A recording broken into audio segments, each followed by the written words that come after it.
So he gives so much, so generously. He considers himself obligated to his devotees. Even though our service is not very good quality or even very great quantity, or not even for a very long time. Just for a few years, somehow or other, we serve the Lord under the direction of his pure devotee. And the Lord himself becomes obligated. And he actually feels like he's not doing enough to help his devotees. And so he becomes indebted. He feels indebted. Oh, I looked up that verse. Napareham. Napareham. I cannot repay your service. He feels like that. He actually feels like that. And he accepts even a little bit of service as a great deal. And he rewards it. And there are many, many stories, especially in Vishnu Purana and Padma Purana, about how Krishna gave a great result for even just a little service.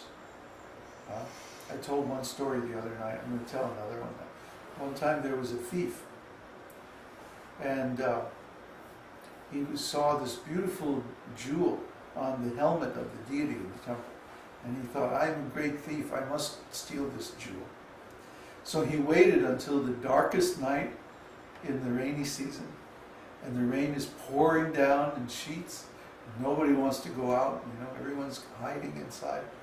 And so he goes out in the middle of the night, and he climbs over the temple wall, and then he jumps down into the garden in the mud, The mud comes up to here, and then he goes and breaks inside the temple, and he's tracking mud all across the floor, and he goes and moves the curtain aside, takes the jewel, and then he runs and climbs over the wall and escapes. So many, many years later, when this thief finally left his body, the Yamadutas came. Oh, you rascal, you thief, we're going to take you to Yamaraj. And then, just at that time, the Vishnu Dutas showed up. And they said, no, he's coming with us. And the Yamadutas were like, what? This guy was a thief. He even stole the jewel from the deity in the temple. How can you take him to Vaikuntha? And the Yamadutas said, well, when he was stealing the jewel, the water was dripping from his clothes, and so Lord Vishnu accepted that he was washing the floor in the temple, and so because of that service. You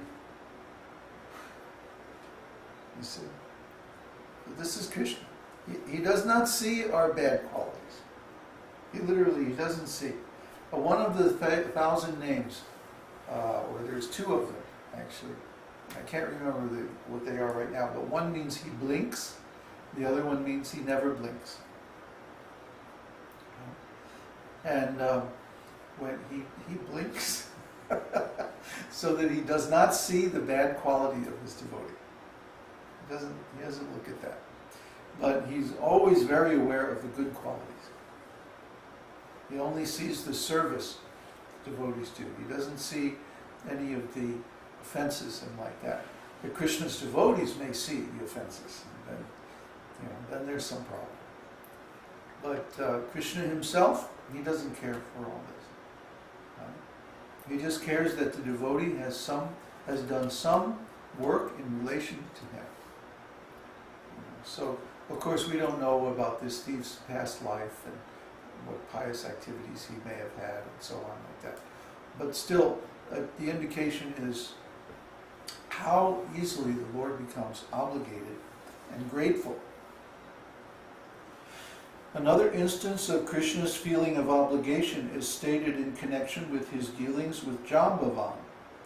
When the Lord was present as Lord Ramachandra, Jambavan, the great king of the monkeys, rendered very faithful service to him. When the Lord again appeared as Lord Krishna, he married Jambavan's daughter and paid him all the respect that is usually given to superiors. Any honest person is obliged to his friend if some service has been rendered unto him. Since Krishna is the supreme honest personality, how can he forget an obligation to his servitor? And just like so many of our students and friends have given donations or given of their time, or in the case of our close disciples, they've surrendered everything, given up their whole lives and come and stayed with us in weird, far out places. Like we were just in the mountains of Chile, and when we were there, it didn't seem like it was very far out. It was like, oh, here we are in the mountains. Oh, it's very nice. Okay. But then when you come back to America, and you see, how most people are living, or how most of our students are living, compared to that, oh, we were on another planet. I mean, there's oxen and horses walking by on the road, and we hardly ever saw any cars. And people, wearing those funny hats with the straight brim and the woven ponchos, the kind of coat they wear, and big boots, and walking up the mountain and stuff like that. And we were getting our water for our house directly from the snow melting off the volcano. I mean, this is where we got our water. We were right at the edge of the town, and from there on was just jungle, all the way up. And wild pigs, we saw wild pigs up there, and this kind of an animal that's a cross between a rabbit and a squirrel. Mm. Yeah, very weird looking animal. I can't even find a picture of it.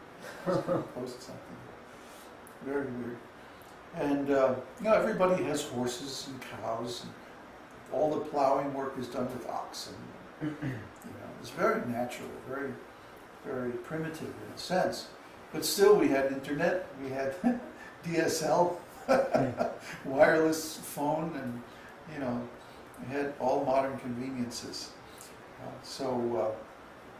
But Krishna now is calling us to India. So now we're going to go to another far out place where there's all temples and lots of devotees and lots of beautiful Vedic arts and stuff like that.